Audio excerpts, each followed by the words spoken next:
दोस्तों, हमारी सीरीज चल रही है केनेथ एंडरसन की book the tales from Indian jungles और उसकी स्टोरी चल रही है the strange case of Gerahatti leopard.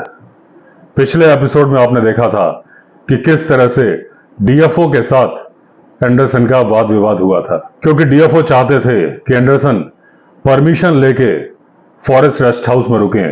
Anderson ने ऐसा ही किया था, लेकिन जब एंडरसन फॉरेस्ट रेस्ट हाउस में पहुंचे थे तो केयर टेकर वहां नहीं था।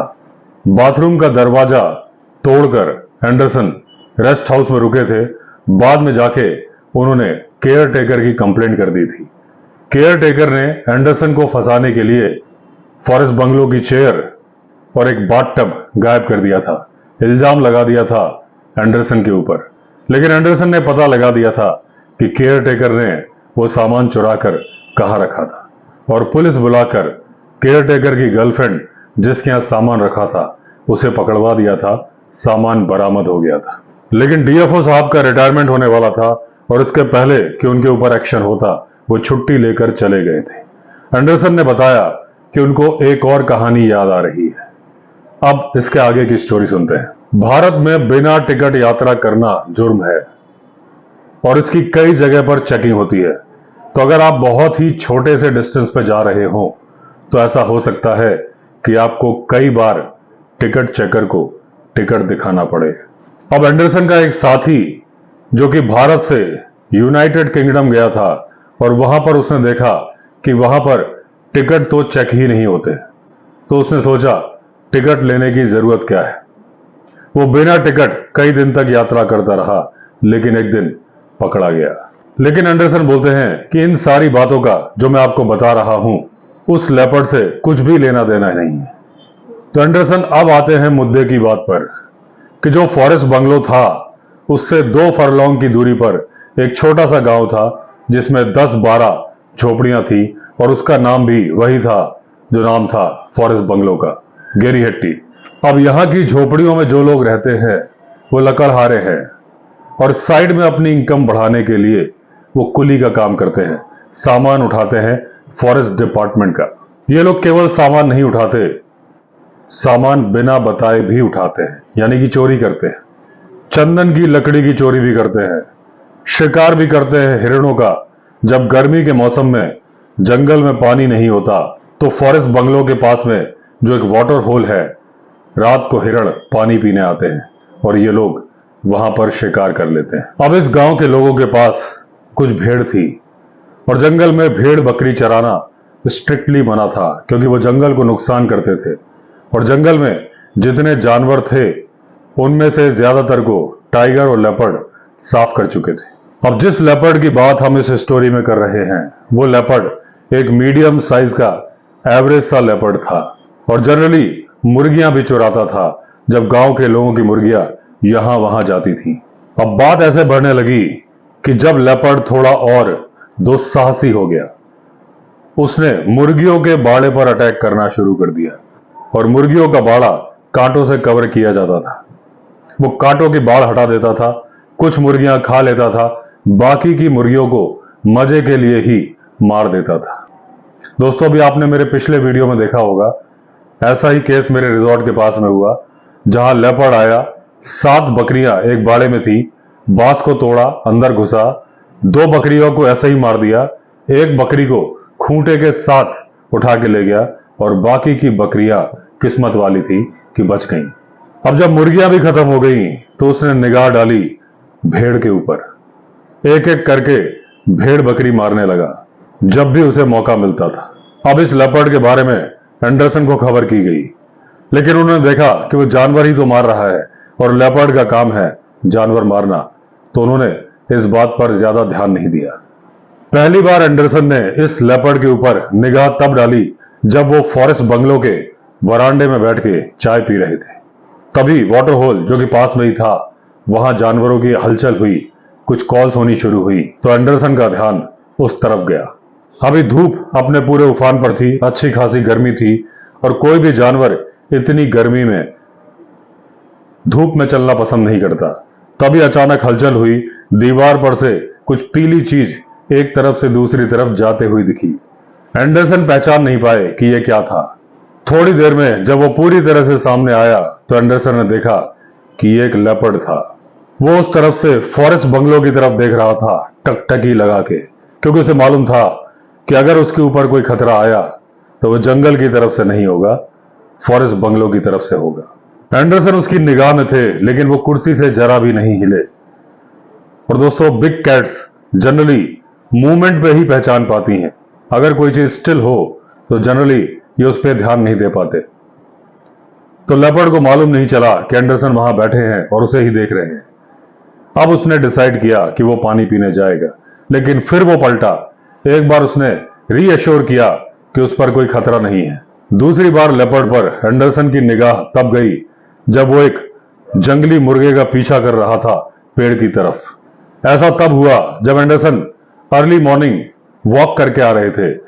तभी एक जगह से आवाज करता हुआ मुर्गा भागा, पंख फड़फड़ा रहा था और देखा तो पीछे था लेपर्ड। अब वो मुर्गा पेड़ के ऊपर बैठ गया, लेपर्ड उसके पीछे पेड़ की तरफ भागा, लेकिन मुर्गा वहां से उड़ के काफी आगे चला गया।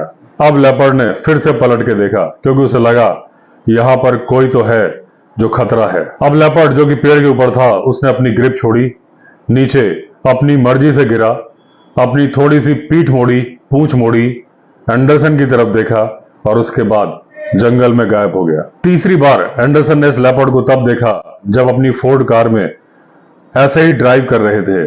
फॉरेस्ट बंगलो को क्रॉस किया, वाटर होल को क्रॉस किया, उस ट्रेल पर जा रहे थे जो कि जाता था पेन्नाग्राम से मुट्टूर की तरफ।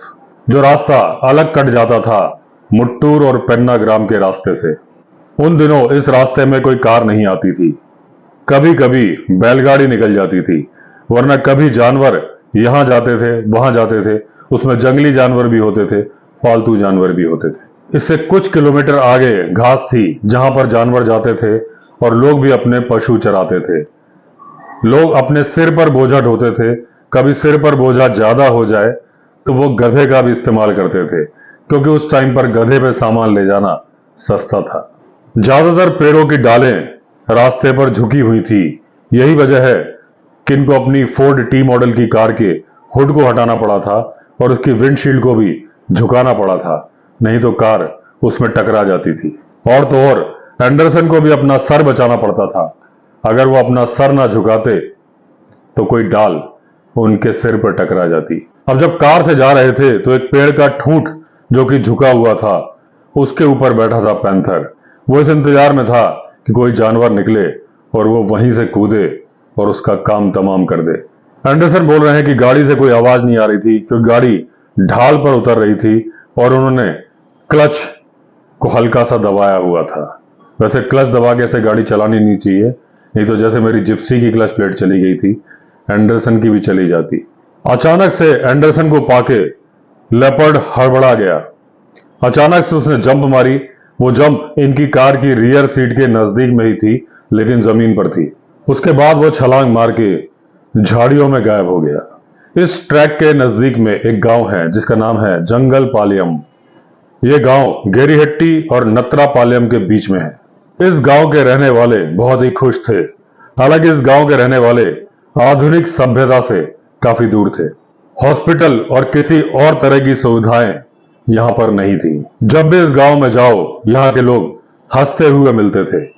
राजनीति से उनको कोई लेना देना नहीं था और यही वजह है कि उनके बीच में कोई विवाद नहीं था। अब जब पूर्णिमा आती थी तो पूर्णिमा के 2 दिन पहले और 2 दिन बाद तक गांव वाले रात को गेम खेलते थे। वो अपना डिनर कर लेते थे करीब रात के 8 बजे और उसके बाद उनके गेम से स्टार्ट होते थे, रात के 12 बजे तक चलते थे। आदमी और औरत साथ में गेम खेलना अवॉइड करते थे। इसके लिए लेडीज एक गोल घेरा बना लेती थी, आपस में गाने गाती थी, हंसी मजाक करती थी। वहां से 50 मीटर की दूरी पर आदमी लोग गांव चले जाते थे, तरह तरह के गेम्स खेलते थे। उनमें से एक गेम होता था कबड्डी, एक गेम होता था बालचिक। वहां की लोकल लैंग्वेज में इसको बोलते थे गोड्डो गोड्डो। अब इस गेम के नियम साफ थे। इसमें एक लकीर खींच दी जाती थी, दोनों तरफ 2 टीम होती थी जिसमें 5 या 7 मेंबर्स होते थे। उसमें एक आदमी दूसरी टीम में घुसता था, कबड्डी कबड्डी या किसी और तरह की आवाज निकाल के, बिना अपनी सांस तोड़े। अगर उसने किसी को टच कर लिया तो वो आउट हो जाता था। अगर उसको इस टीम के लोगों ने पकड़ लिया तो ये आउट हो जाता था। हारने वाली टीम का नुकसान होता था आधे रुपए का, क्योंकि उसे देना पड़ता था जीतने वाली टीम को। एंडरसन उस टाइम पर जवान थे, तो वो चांदनी रातों में इस गांव आते थे गांव वालों के साथ कबड्डी खेलने। अब जंगल के युवा एंडरसन पर भारी पड़ते थे। जब वो सांस रोक के कबड्डी कबड्डी बोलते हुए जाते थे तो अक्सर पकड़ लिए जाते थे और गांव की महिलाएं गाना छोड़कर देखने के लिए आ जाती थीं कि हमारे अतिथि किस तरीके से परेशान है। लेकिन गांव वाले बोलते थे कि जिस टीम में भी एंडरसन है वो उनके लिए लायबिलिटी नहीं है, आराम से खेले, उनका पकड़ा जाना टीम को नुकसान नहीं करेगा। रात के 12 बजे तक गेम चलता था। उसके बाद एंडरसन अपनी कार में बैठ के फॉरेस्ट बंगलो की तरफ चले जाते थे, लेकिन अभी भी उनके मुंह से कबड्डी कबड्डी निकल रहा होता था। अब ये वो टाइम था जब इस लेपर्ड ने हमला किया, उसी पेड़ पर से जहां पर से अचानक से सरप्राइज हो गया था एंडरसन की कार को देख के, क्योंकि ये उसकी फेवरेट जगह थी। उसने एक गधे के ऊपर अटैक किया जो कि लेके जा रहा था इमली से लदा हुआ बोरा, जिसको कि बोलते हैं टैमेरिंड। उसका मालिक उसके साथ ही चल रहा था। दोस्तों, कई लोग बोलते हैं कि आजकल आप बीच में कुछ घटनाएं नहीं सुनाते जो पहले सुनाते थे। अचानक से एक घटना याद आ गई मुझे, एक कहानी मुझे याद आई, पता नहीं मुझे किसने सुनाई थी बचपन में, तो मैं आपको सुना देता हूं। सच है कि गलत नहीं मालूम, लेकिन इंटरेस्टिंग कहानी है। और उन्होंने मुझे बताया था कि इंग्लिश में इमली को टैमरिंड इसलिए बोलते हैं क्योंकि इसका उर्दू में नाम था तमर ए हिंद। तमर ए हिंद से टैमरिंड। तो एक बार की बात है, एक वैद्य और हकीम में झगड़ा हो गया था। वैद्य जी का नाम बड़ा फेमस था, हकीम साहब काफी दूर रहते थे। तो एक बार उन्होंने चैलेंज किया कि अगर वैद्य जी में ताकत है तो मैं पेशेंट भेजूंगा, उसे ठीक करके दिखाएं। एक पेशेंट जो कि बिल्कुल हट्टा कट्टा स्वस्थ आदमी था, उसको हकीम जी ने चुना और बोले कि वहां पे वैद्य जी रहते हैं, वहां तुम चले जाओ घोड़े पर और अपना इलाज करा के आओ। हालांकि उसने कहा कि मैं किस बात का इलाज कराऊं, मैं तो पूरी तरह से स्वस्थ हूं। तो हकीम साहब ने बोला तुम जाओ तो सही, जो मैं बोल रहा हूं वो करना, उसके बाद तुम्हें इलाज की जरूरत पड़ेगी। उन्होंने कहा घोड़े पर जाना, जहां भी सोना इमली की पेड़ की छांव में सोना, इमली की लकड़ी जलाना और इमली ही खाना, पूरे रास्ते और कुछ मत खाना। वो 400-500 किलोमीटर जितने भी दिन में पहुंचा, इमली के पेड़ के नीचे सोया, इमली की लकड़ी को जलाया, इमली ही खाई। जब तक वो वैद्य जी के पास पहुंचा, बुरी तरह से बीमार हो गया था, घोड़े पर बैठने के लायक नहीं था, उसका हाल बुरा था। जब उसने वैद्य जी को दिखाया, वैद्य जी ने उसकी नाड़ी देखी, उसने कहा आप मेरा इलाज करिए। उन्होंने कहा तुम्हारा इलाज यह है कि तुम वापस हकीम जी के पास जाओ, जिस भी पेड़ के नीचे सोना वो नीम का पेड़ होना चाहिए, नीम की ही लकड़ी जलाना और नीम के ही हल्के कच्चे फल खाना। वो आदमी फिर 2-3 दिन में वापस पहुंचा, रास्ते भर में ही अपने आप ठीक हो गया। तो ये फर्क है इमली के पेड़ में और नीम के पेड़ में। यहां पर वैद्य और हकीम पर ध्यान मत दीजिएगा, क्योंकि वो कहानी तमर ए हिंद से निकाली थी, इसलिए उन्होंने बताया था। यहां पर मेन फोकस है नीम और इमली पर, जड़ी बूटी है नीम का पेड़। तो यहां पे टैमरिंड से मुझे एक कहानी याद आई, तो आप लोगों ने कहा था सुनाते नहीं हो, तो मैंने एक घटना सुना दी। अब जब लेपर्ड गधे के ऊपर कूदा था जो कि इमली का बोरा लेके जा रहा था, उसका मालिक झाड़ी से कोई जंगली फल तोड़ने लगा था। डंकी गधा करीब 50 गज आगे बढ़ गया था, तभी एक धड़ाम की आवाज आई, लेपर्ड गधे के ऊपर कूद चुका था। अब क्योंकि वो गधा दिखाई नहीं दे रहा था और गधे की आवाज आ रही थी, तो उसके मालिक ने सोचा पक्का कहीं हाथी दिख गया है, उसको देखकर गधा डर रहा है। इसलिए उस मोड़ की तरफ उसका मालिक बड़े ही संभाल संभाल के चला, क्योंकि उसे डर था उसका सामना होने वाला है हाथी से। जैसे ही मोड़ को क्रॉस किया, देखा गधा मरा पड़ा है और उसको एक साइड खींच कर ले जाया गया है और उसके पेट के ऊपर बैठा है एक पैंथर।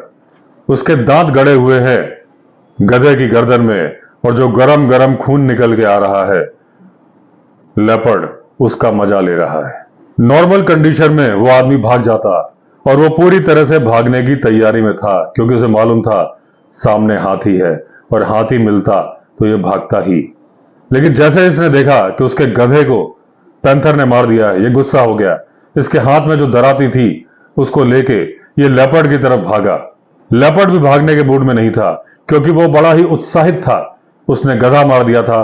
उसके गरम गरम खून का स्वाद इसके मुंह में लग गया था। अब उसने जब दराती फेंक के मारी तो लेपर्ड की पीठ के पास गिरी।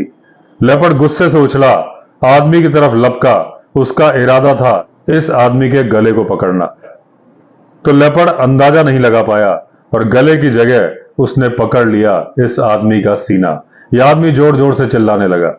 एंडरसन उस टाइम पर इसी इलाके में थे, लेकिन इस घटना स्थल से दूरी पर थे।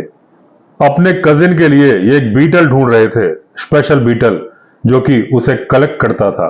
दूर से चिल्लाने की आवाज एंडरसन को सुनाई दी। उन्हें लगा कि किसी आदमी पर हाथी ने हमला कर दिया है। ये तेजी से उस तरफ भागे, लेकिन दुर्भाग्य था कि एंडरसन अपनी राइफल फॉरेस्ट बंगलो में ही छोड़ आए थे, क्योंकि वो बीटल इकट्ठा करने गए थे और बीटल इकट्ठा करने में कोई खतरा नहीं था। और उस टाइम पर उस इलाके में कोई रोग एलिफेंट नहीं था, कोई मैन ईटर भी नहीं था। अब वो चिल्लाने की आवाज रुक गई थी, इसलिए एंडरसन को डायरेक्शन नहीं मालूम चल रहा था। अब इन्होंने सोचा जो भी घटना हुई होगी जंगल पालियम के रास्ते पर ही हुई होगी। अब एंडरसन उस रास्ते की तरफ भागे। रास्ते में कई बार झाड़ियों पर गिरे, लेकिन गिरते पड़ते कैसे भी वहां पहुंच गए। अब जब रास्ता मिल गया तो इनको समझ नहीं आ रहा था कि इनको बाएं जाना है कि दाएं जाना है, क्योंकि वहां कुछ दिख नहीं रहा था। अब एंडरसन जोर जोर से आवाज लगा रहे थे कि कौन है भाई, किसको तकलीफ है, लेकिन कोई जवाब नहीं आ रहा था। अंदाजे से एक तरफ बढ़ते गए और किस्मत से वहीं पहुंच गए जहां पर मरा हुआ गधा पड़ा था और वहीं पर यह घायल व्यक्ति था। पैंथर ने उस आदमी को छोड़ दिया था। या तो उसके चिल्लाने से डर गया था, या यह पहला मौका था जब उसने एक आदमी पर अटैक किया था और उसके मन में कहीं ना कहीं अभी भी आदमी का डर था।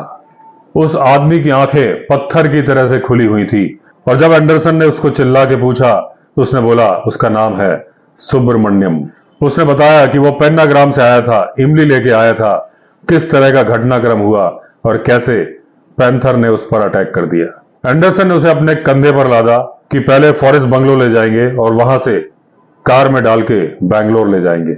लेकिन जैसे ही वो फॉरेस्ट बंगलो पहुंचे, लगने लगा कि यह आदमी मरने वाला है। उसके मुंह से भी खून निकल रहा था और उसकी छाती में जो घाव था वहां से भी खून निकल रहा था। साफ मालूम चल रहा था कि उसके लंग्स पंक्चर हो गए हैं। एंडरसन ने उसे दोबारा उठाया, अपनी गाड़ी में लेटाया, लेकिन तब तक वो मर गया था।